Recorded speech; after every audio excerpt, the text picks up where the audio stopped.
Let me ask you something. What's the very first thing you do when you wake up? Not what you plan to do, because for most people, it's the same. The alarm goes off, you reach for your phone, and before you even sit up, you're already gone. Scrolling, checking notifications, reading messages, jumping into other people's lives. And just like that, your day didn't start with you.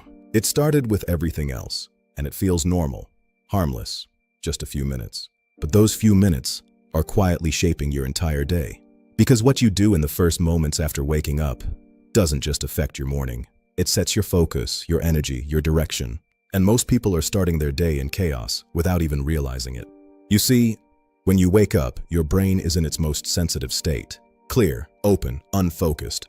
It hasn't been filled yet. And that's exactly why it matters, because whatever you feed it first becomes the tone of your day. But instead of choosing what goes in, you let the world choose for you.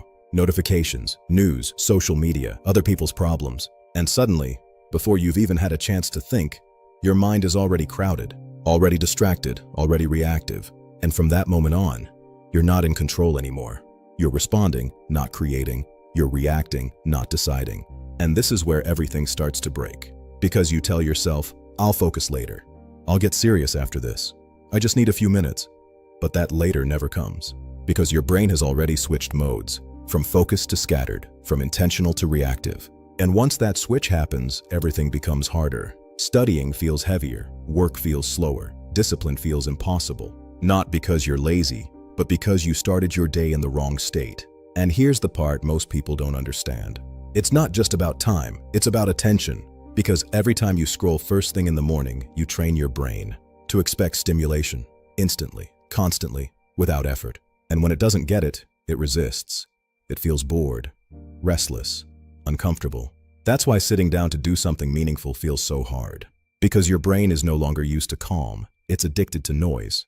And this pattern repeats every single day. Wake up, scroll, feel distracted, try to focus, fail, feel frustrated, and then blame yourself. You think the problem is discipline, but it's not. It's the way you're starting your day. Because discipline doesn't begin when you sit down to work. It begins the moment you wake up. In that first decision, that first action, that first direction. And most people are losing that moment every single day. But here's where things change. Because the solution isn't complicated. It's just uncomfortable. The next time you wake up, don't touch your phone.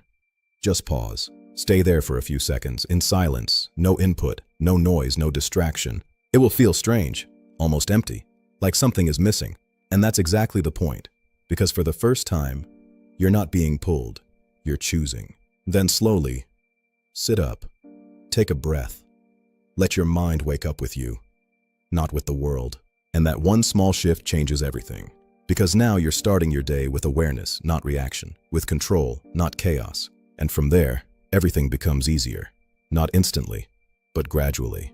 Your thoughts become clearer, your focus becomes stronger, your actions become intentional. And you start noticing something.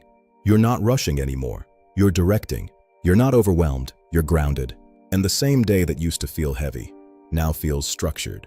Because you didn't give your mind away in the first 5 minutes. You protected it.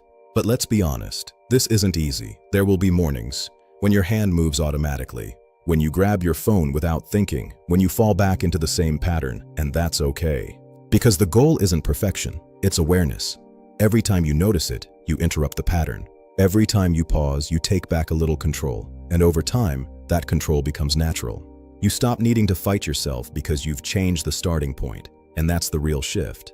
Because most people try to fix their discipline in the middle of the day, when they're already tired, already distracted, already overwhelmed. But the real battle happens in the first few minutes, when everything is still quiet, still open, still yours.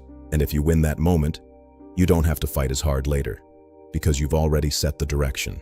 And direction is more powerful than motivation, because motivation comes and goes, but direction keeps you moving, even when you don't feel like it. So the next time your alarm goes off, pay attention, not to the time, but to your first move. Because that one decision is shaping everything that comes after. And maybe that's the truth no one tells you. Your morning isn't just a routine, it's a trigger, a starting point, a signal to your brain about how the day will be lived. And if you keep starting it the same way, you'll keep getting the same result. But if you change that first moment, even slightly, you change everything that follows. Because discipline is not built in big actions, it's built in small decisions, repeated daily, especially when no one is watching, especially when it feels insignificant. And it all begins right there, in the moment you wake up, before the noise, before the scrolling, before the world gets in. That moment is yours, and what you do with it is either building your future or quietly destroying it. So tomorrow morning when your alarm rings, remember this. You don't need more time. You don't need more motivation. You just need to stop doing the one thing that's been ruining you every single day, because discipline doesn't start later. It starts the moment you decide to take your mind back.